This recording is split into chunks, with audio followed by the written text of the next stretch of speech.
Mirë, jemi rikthyer sërish për të vijuar me bisedën me Gonin edhe me Merita Rexha Tërshana. Edhe Rexha edhe Tërshana. Ka një histori pas zgjedhjes së të mbajturit të dy mbiemrave? Po, ka një histori që është shumë e thjeshtë. Në fakt, unë jam Merita Rexha, kur jam lindur, është emri babait tim, i familjes time, dhe shumë ndjehem. Pasi u martova, ishte momenti që duhet zgjidhja, dhe isha midis asaj që të ndryshoja identitetin, që se kisha me shumë qef, sepse akoma në shkollë po të pyesësh kërkojnë Merita Rexhën, por në të njëjtën kohë do doja që tisha në një familje me fëmijët e mi, edhe me burrin tim, kështu që e mora dhe mbiemrin Tërshana. Po në fakt ndjehem Merita Rexha akoma. Kështu që i mbaj të dyja. Shko se se ma kujtoj Viole, jam kurioz tash. Me bashkëshortin si nisi se nuk besoj që ka qenë muzika që ju ka bashkuar, apo jo? Jo. Nuk, domethënë ka qenë një histori tjetër, po themi. Njohje jashtë. Njohjen e të dy ishim 23-24 vjeç. 22 kur e kam njoftur dhe 23 gjysmë kur jemi lidhur. Ishim në të njëjtën shoqëri.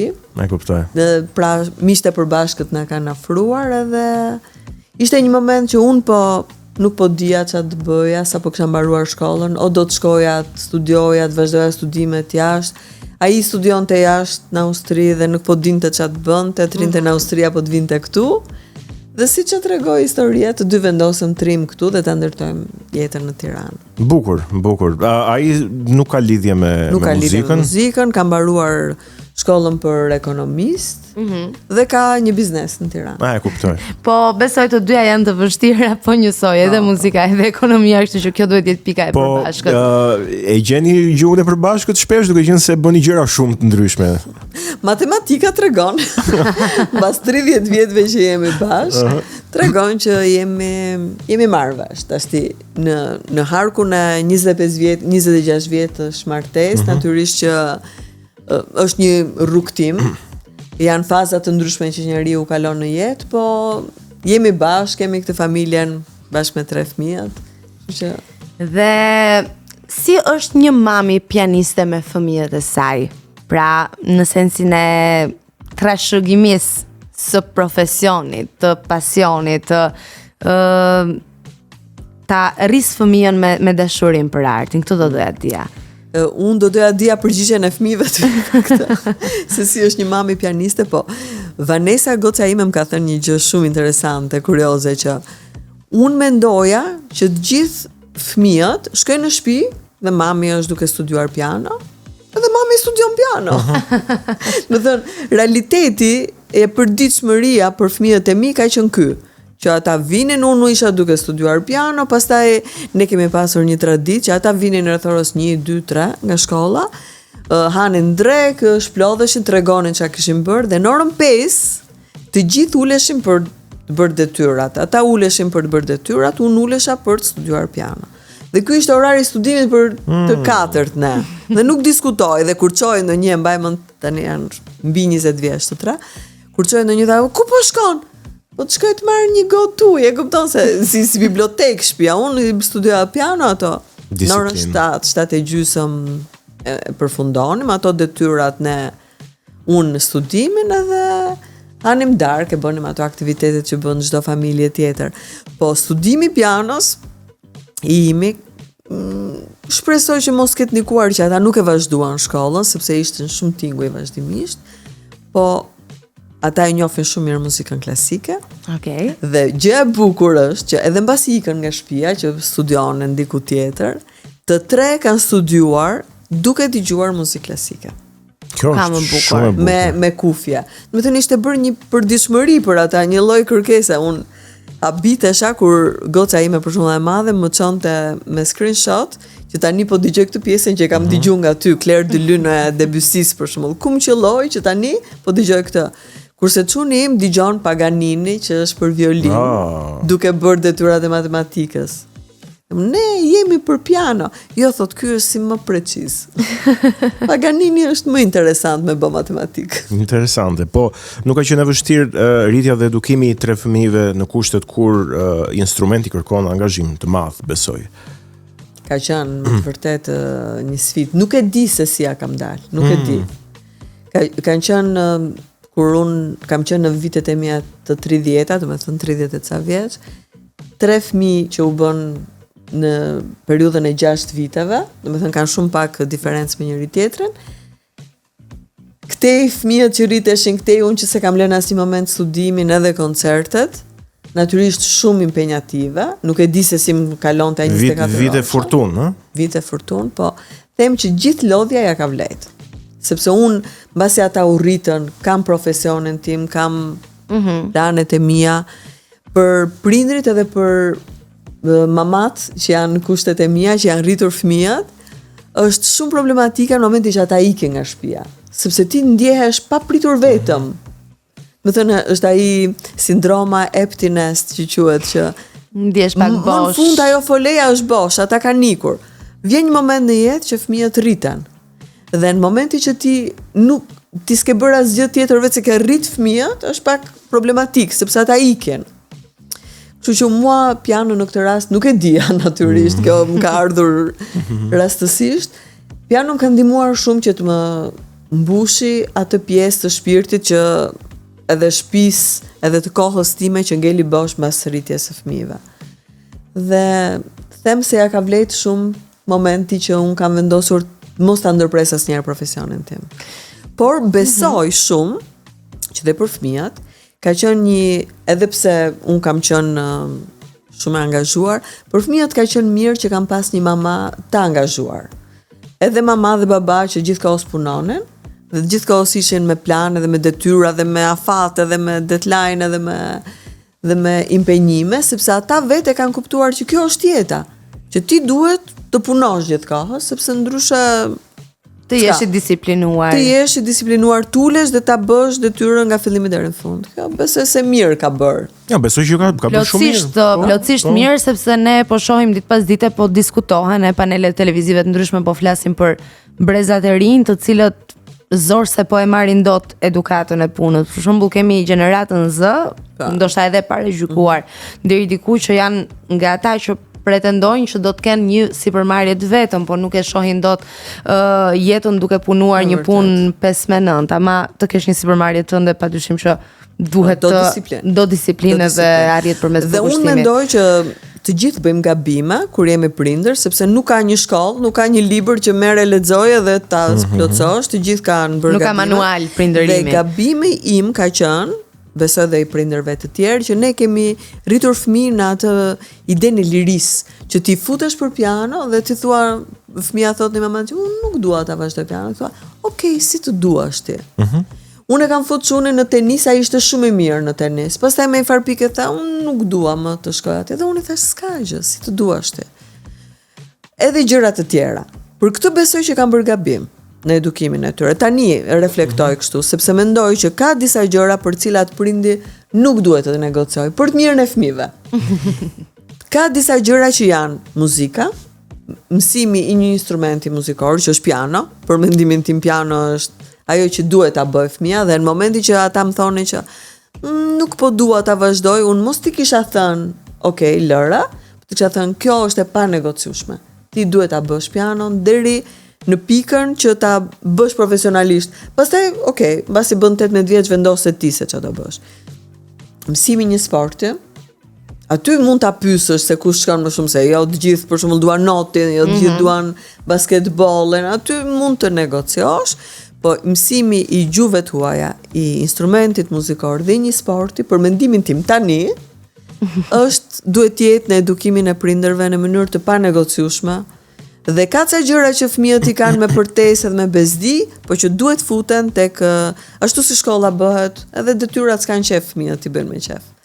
Po kjo pjesë e formimit duhet jetë e detyrueshme. Ja, unë po pres që vajza ime vogël të shkoj 5 vjeç ose 6 vjeç edhe direkt te piano. S'ka. Dhe ti thua që kjo është një gjë që ti duhet ta bësh deri në këtë moshë, nuk negociohet. Se fëmijët as detyrat s'duan të bëjnë. Po si arrin fëmijët me ato gishtat e tyre të vegjël, të paformuar akoma ti bien pianos në atë moshë? Ata thjesht përgatisin muskujt, sepse muskujt kanë memorie.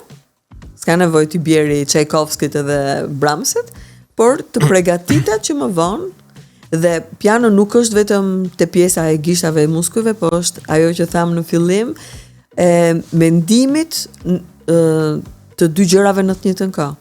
Ti të kesh mundësi të mendosh në mënyrë të pavarur në dy drejtime të ndryshme, nuk është pak. Nuk është pak, është shumë madje mendoj goxha e vështirë për të realizuar. Ajo që është më kryesorja në edukimin e një fëmie është disiplina. Pra, këtë gjë ti duhet ta bësh edhe kur nuk të jep kënaqësitë menjëhershme. Sepse ne vazhdimisht, sidomos fëmijët, duan që ta bëjnë tani dhe tani ta marrin rezultatin. Piano, instrumenti, sporti, i mëson fëmijët që kënaqësia nuk merret tani, po ti do presësh derisa ta marrësh kur ta mësosh. Pra kur të dalësh në skenë. Ti do presësh dhe do të tolerosh dhe mërzitjen. Se nuk është gjithmonë e këndshme të ulesh për ditë në piano. Nuk është gjithmonë e këndshme të bësh stërvitje për ditë. Nuk ta jep për ditë atë stërvitja kënaqësinë. Po. Edhe palestra, edhe yoga, nuk ta jep për ditë kënaqësinë, por ti do mërzitesh sot që më vonë të marrësh rezultatin. Dhe kjo nuk është pak në edukimin e një fëmie. Ti Viola e di që unë kam grënë dhe dru për të ullur që të studioj piano. Vërtet, nga kush? Po nga prindrit, nga kush? Okej, kjo nuk është gjë që duhet të... Kjo është e gabuar, besoj, po... Kur them dru, po them në një shpull, ose në një... Në kohën që unë kam qenë e vogël, kjo ishte gjë më normale në botë. Dhe mos vinte nga shkolla ruse, lindore, që detyroje fëmijën me të gjitha mjetet për të ulur. Unë kam pas fatin që prindërit e mi nuk e kanë bërë, me thënë drejtën. Dhe unë nuk jam për ta detyruar në mënyrë të dhunshme, sepse ajo dhuna të depersonalizon një çik.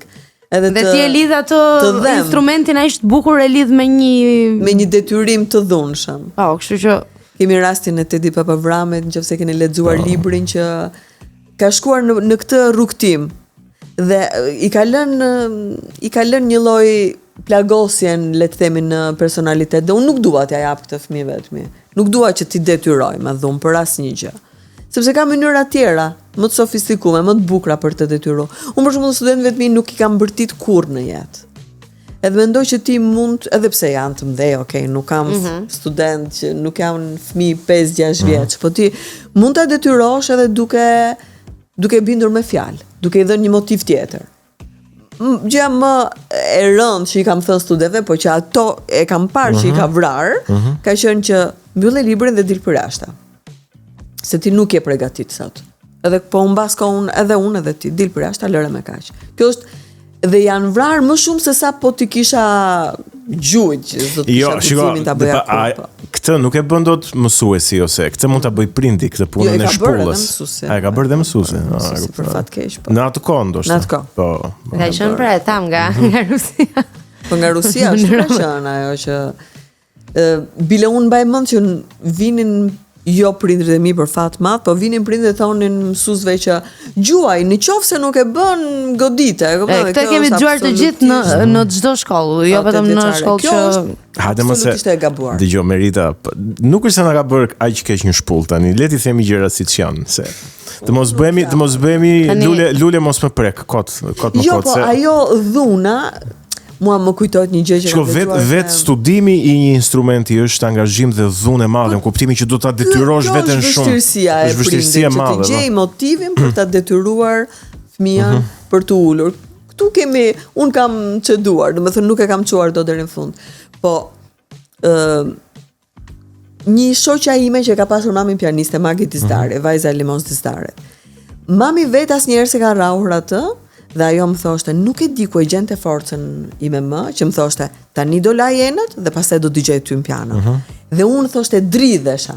Shkoja me vrapë dhe inshallah s'po bëj ndonjë gabim. Ajo nuk kishte gjetë një mënyrë pa i gjuajtur, pa përdorur dhunë, që i thoshte tani do të laj enët dhe do të dëgjoj ty në piano, pa ma ti mos bësh asnjë gabim. Unë preferoj këtë. Me thënë që ti imponohesh studentëve pa përdorur dhunën. Sepse ka mësues shumë të mirë, të cilët s'ka nevojë ta godasin fëmijën. Të godasësh atë fëmijën në klasë parë, në klasë 2, duket gjëja më e tmerrshme në botë, sepse ti duket tërësisht e patolerueshme që absolutisht e patolerueshme, sepse ai është kaq i pambrojtur para teje dhe ti je komplet një frikacak që i gjon atij. Si ti thjesht mund ta bindësh atë që ne do ta bëjmë këtë, ky është një provim për tu bërë dhe ti do ulesh tani do studiosh.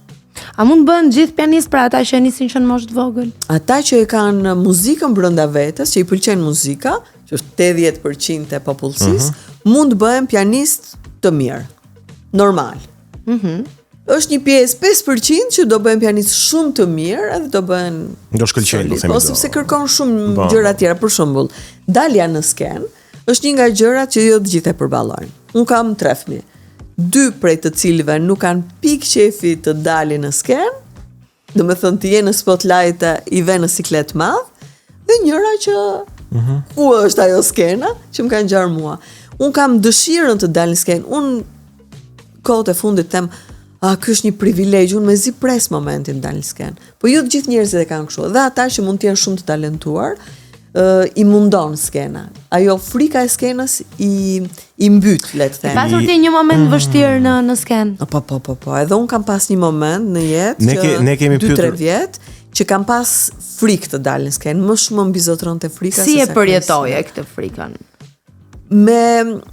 O do të tërhiqesh në ato momente, po kjo erdhi mbas një aksidenti automobilistik. Do me thënë kisha frikën çdo gjë, edhe kisha frikë dhe dilja në skenë. Frikra duhen përballuar. O duhet t'i përballesh, ose t'ikësh, po u përballa dhe e kalova këtë moment.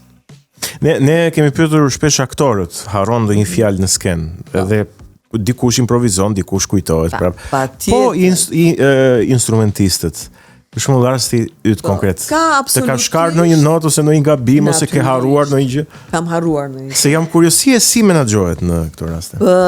Thjesht duhet mendosh edhe kjo ndodh studentëve, vetëm që nga mosha njeriu mbas Covidit harron gjëra, po edhe studentët kur janë jo 100% nuk janë përgatitur, pra siguria të ato që dinë nuk është 100%, është 80%, fillojnë harrojnë sidomos dorën e majtë, se melodia nuk harrohet kurrë. Dhe akordet, po. E dini që në një nga konservatorët e Anglisë është një lëndë që quhet si t'improvizosh kur harron. Ka dhe një teori mbi këtë. Sepse është njerëzore që në një orë recital ty nga ato 500 nota mund të shkojnë 499. Dhe si të improvizosh në rast se harron? Të vazhdosh me muzikën, ta lesh, mos trisht kërkosh atë notën që iku, po të vazhdosh përpara me mendimin muzikor, ajo është sekreti. Dhe publiku sidoqoftë do ta shijojë. Është si në rastin e një gabimi, si tham për atë skiatorin, që një gabim tolerohet, po emocione. Beethoven i madh ka thënë, bëj nota gabim, po është e patolerueshme të vish pa emocion dhe pa karakter në skenë. Kështu që momenti që ti përpiqesh të tregosh për mbajtje, nuk ka më rëndësi 1 apo 2 nota që ikin. E bukur. Jo, kështu duhet jetë kudo, besoj, nëse ti nuk tregon emocion, atëherë. Po ju përkthej në mënyrën e aktorit, për shembull, në momentin që ai reciton një poezi, po është gjithë emocion ajo poezia, edhe sikur fjala mos jetë saktë, po të ketë çaluar, është komplet e tolerueshme. Ne jemi njerëz edhe gabimi është i bukur. Gabimet në fakt po është e vërtet na bëjnë bukur. Kurse do toleroni më mirë këtë apo një aktor që thotë çdo fjalë me përpikmëri, po nuk të transmeton asgjë. Kurse si ne shkojmë për të ushqyer shpirtin në teatr. Do preferoni më shumë të emocionohesh nga një aktor se sa të mastim gjithë fjalët që ishin sakta. Nuk jemi aty as me laps, as me letër për të mbajtur shënime, se po të ishim në juri, me gjasa do ishim bërë ose pianist ose. Se mua më pëlqen të dalë në skenë, se kam problem, po që doj që si bie piano. Çfarë bën pianon kaq të veçantë si instrument? Po, tingëllimi i madh, i bukur, që konkuron tingëllimin në një orkestra.